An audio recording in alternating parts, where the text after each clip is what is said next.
Hello everybody, I'm LinguaPhiliax and welcome back to Minority Language Report. If you're confused as to why I'm not taking the form of an animated lyrebird in this video, yes it is a lyrebird, hopefully I don't have to explain why. I recently released a channel update explaining the whole situation, which you can go watch right here. But anyway, today we're going to be talking about the language Northern Sami. 3, 2, 1, go! Northern Sami, or davvisámegiella, is a Uralic language along with the other Sami languages and part of the western branch of the Sami language family. It is traditionally spoken by the Northern Sami people who live right in the centre of the Sami language continuum in the northernmost parts of modern-day Norway, Sweden and Finland. While all of the Sami languages are related to one another and share the same name, they are for the most part mutually unintelligible in very much the same way that French, Italian, Spanish and Portuguese are related but still remain distinct languages. I just wanted to make it absolutely clear that I will specifically be talking about Northern Sami in this video and nothing else. I will get to the other Sami languages at another time. Ethnologue currently classifies the language as institutional, and there are around 25,000 fluent speakers according to a 2015 census, so this language doesn't appear to be disappearing anytime soon, especially considering one of the significant supporting characters in what is now officially my favourite Christmas movie ever is a native Northern Sami speaker. Seriously, go and stream class on Netflix right now if you haven't already. I don't care if it's not Christmas yet, go and watch it. Phonetics. Northern Sami has 6 phonemic vowels, basically your standard 5 vowel system, with a distinction between 2 different open vowels. Depending on the dialect, this distinction is either between long and short open vowels or front and back open vowels respectively. There are also 4 phonemic diphthongs, all of which are opening diphthongs that only occur on stressed syllables. Stress occurs on the initial syllable of every word, including for all the individual stems in a compound word, and all words are usually 2 syllables long in the nominative singular. There are 6 basic places of articulation: labial, dental, alveolar, postalveolar, palatal, and velar. There are 4 nasal consonants, 4 corresponding voiced and voiceless stops, and 2 remaining voiced and voiceless affricates. There are 5 voiceless fricatives, 1 for every place except the palatal, and there is a voiced dental fricative and a voiced labial consonant that treads the line between fricative and approximant, so most linguists just put it in both categories. And finally there's a palatal approximant, an alveolar and palatal lateral, and an alveolar trill. And my god, we must be in an Apple store because that is a lot of phones. I'm sorry, I'm so sorry. Northern Sami also devocalizes sonorants, has phonemic post and pre-aspiration, and makes a distinction between short, long, and overlong consonants, making this language's phonotactics the most complicated one I've reviewed so far. If you wondered why it took me so long to make this video,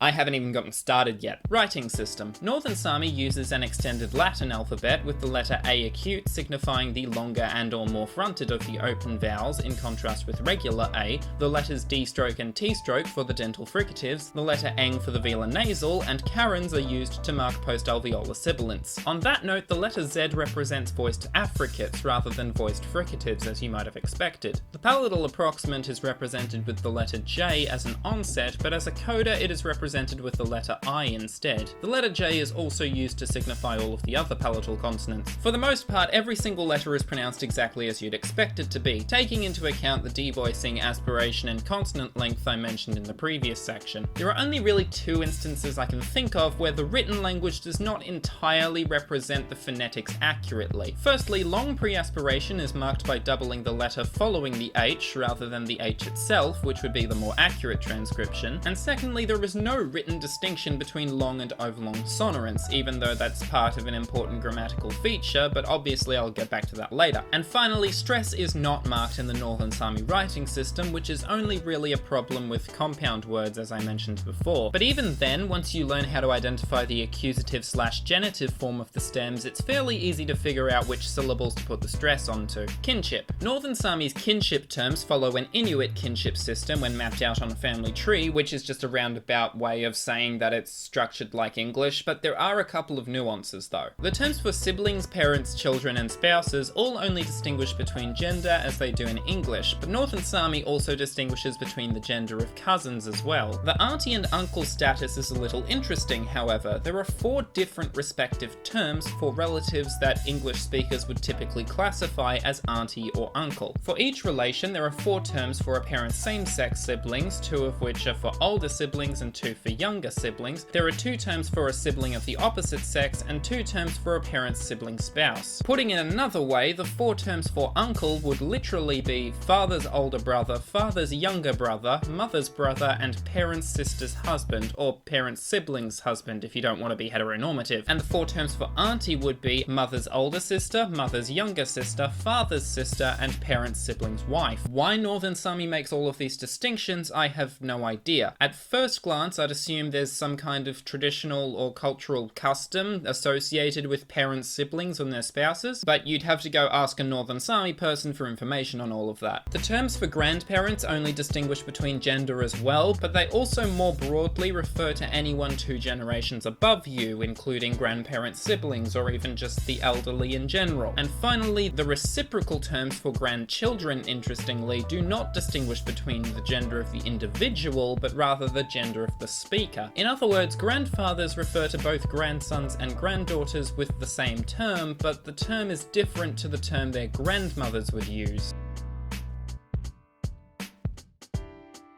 Numbers. Northern Sami uses a decimal system for counting, has numbers for the tens, hundreds, thousands, millions, and billions values, and the numbers 11 through 19 are expressed with the suffix nupelohkai. There are cardinal, ordinal, and collective numbers, all of which decline according to the 7 cases, and according to both the singular and the plural number. Yep, you heard me right. All Northern Sami numbers have both a singular and a plural form. Now, you might understandably be thinking, wait, what? How the fuck does that work? How does a singular number decline for a plural and the plural number decline for the singular? Doesn't that kind of contradict the whole singular and plural thing? Okay, calm down.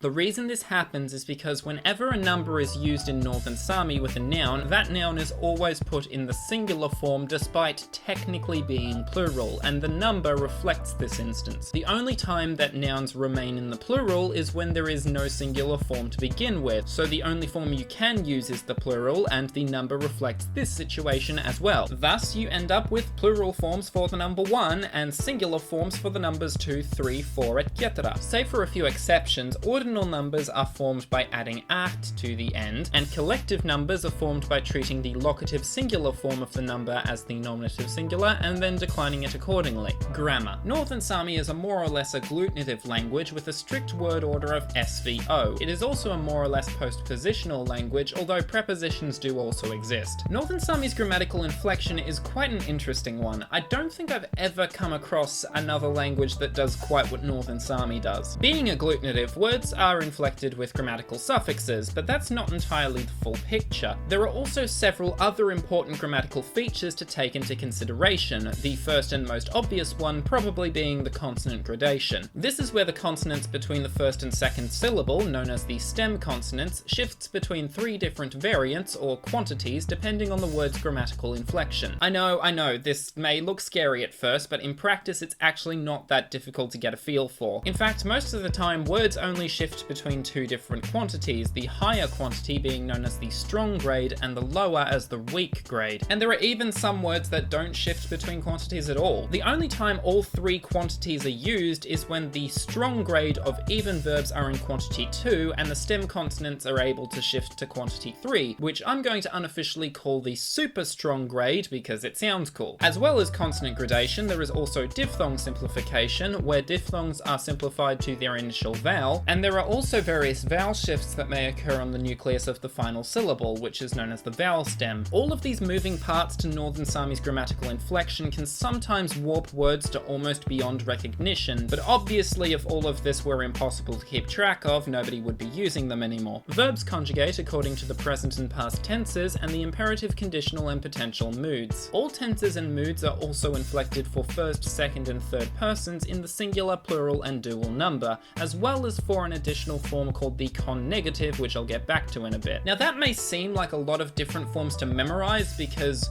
well, it is, but all of these forms are typically preceded by their relevant pronoun or auxiliary verb, so I find it easier to memorize each form by associating every tense and mood with the relevant word they're inflected by. I don't know if that works for everyone, that's just what I do. I'd also recommend getting used to the present, past, and imperative conjugations as soon as possible, and that'll make the conditional and potential moods much easier later on. There are 3 major conjugation paradigms: odd, contracted, and even conjugation. Odd verbs conjugate with one set of suffixes, contracted verbs conjugate with another set, and even verbs conjugate with a set of suffixes similar to contracted verbs. However, the additional consonant gradation, diphthong simplification, and vowel shifts renders some of them obsolete. So as you can see, there is a lot of complexity to Northern Sami's verbs. This is a perfect example of why you should always prioritize verbs when learning another language. But all of this complex conjugation only really applies to positive clauses anyway. To form the negative, a specific negative auxiliary verb e is used, funnily enough, with the connegative form of the main verb. While it does conjugate for all persons and numbers, it doesn't conjugate for anything else except the imperative, since the imperative connegative has the same form as the present tense on the main verb. There are also several non-finite forms of the main verb, which are often used with other auxiliary verbs, but all of those are pretty easy to get your head around. They're basically just ways in which a verb can be turned into a noun. And hey, speaking of which, nouns decline according to singular and plural number, as well as technically 7 cases, although the accusative and genitive cases are pretty much always the same form. The essive case doesn't distinguish between number, and the comitative singular has the same form as the locative plural, so in reality you only have to memorize 10 different forms of a word instead of 14.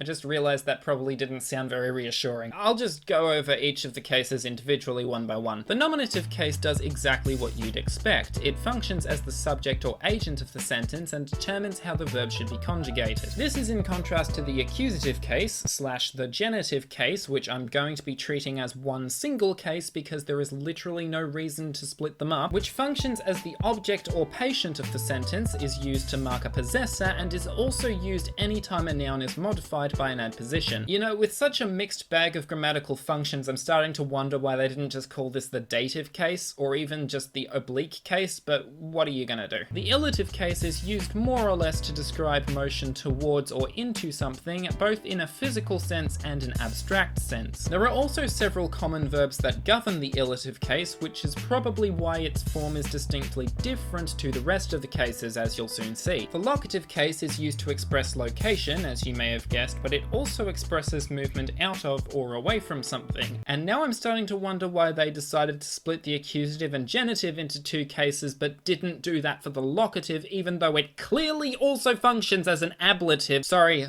I know, I'm getting off track. The comitative case is used to express either someone or something accompanying the action taking place, or an instrument that performs the action, meaning it also functions as an instrumental. So why didn't they also split this one as well? And finally, the essive case is a little difficult to explain simply, but it typically expresses similarity or highlighting something as being something else. Substitute in the preposition as, and that's pretty much what the case conveys. Just like verbs, nouns have 3 major declension paradigms: odd nouns, which use these endings, contracted nouns, which use different endings, and even nouns, which have the same endings as contracted nouns but follow different gradation, simplification, and vowel shift patterns. For nominal declension, there are 2 basic forms a stem may take depending on the type of case it's being declined for. The first form is the dictionary form of nouns and is used for the nominative, singular, and the essive cases. The second form, which I'm going to unofficially call the oblique form, has the opposite grade to the dictionary form if applicable and is used for all other cases. However, even nouns also have a separate unique form for the illative singular case, which is always in the strong grade and undergoes its own separate rules. For these reasons, to get your head around nominal declension, I'd recommend learning the nominative, genitive, and illative cases for both the singular and plural for every new noun you learn. That way you only have to memorize 6 different forms, and that'll make all the other cases fairly easy to work out. As well as nominal declension, there are also many possessed suffixes attached onto the end of inflected words, but those don't have to be learnt straight away. You can just take your time with those. The only really notable thing about them is that they aren't used in the nominative plural for some reason, and the illative singular form changes slightly from its regular non-possessed form. The illative singular really is the black sheep of Northern Sami's cases, isn't it? Adjectives also decline for the same cases and numbers as nouns do in pretty much the exact same way, but interestingly they only undergo declension whenever they stand alone. When used in conjunction with another noun, however, a Northern Sami adjective uses a different form called the attributive form, which does not decline according to case or number, except for the adjective bore,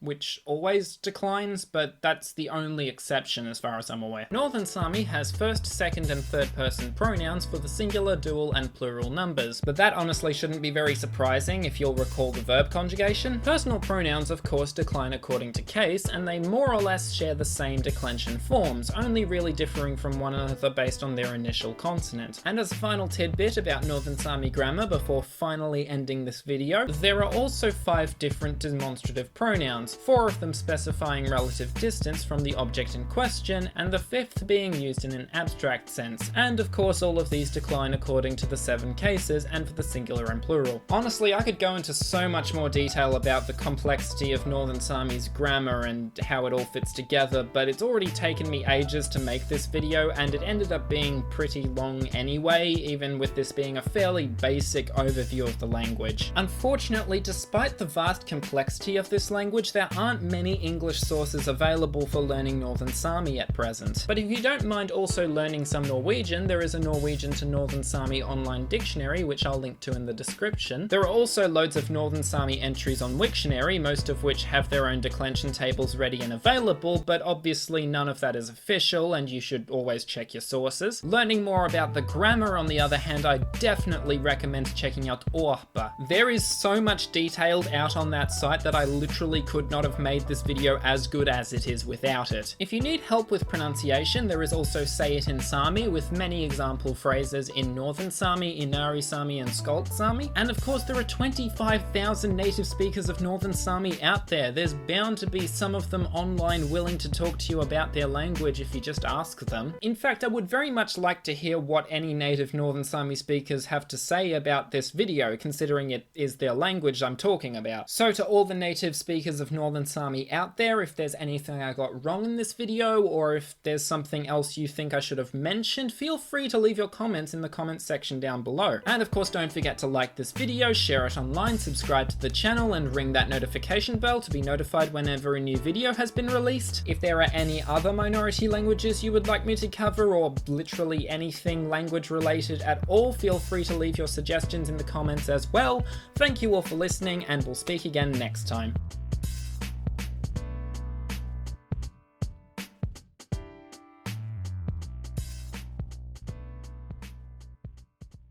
It just started raining while I was recording. Like thunderstorm, rain, and there just seem to be so many things that end up delaying this video. It's almost as if fate is turned against me. Like I'm not meant to get this video out at all. I hope it didn't come through in the... I hope none of you notice.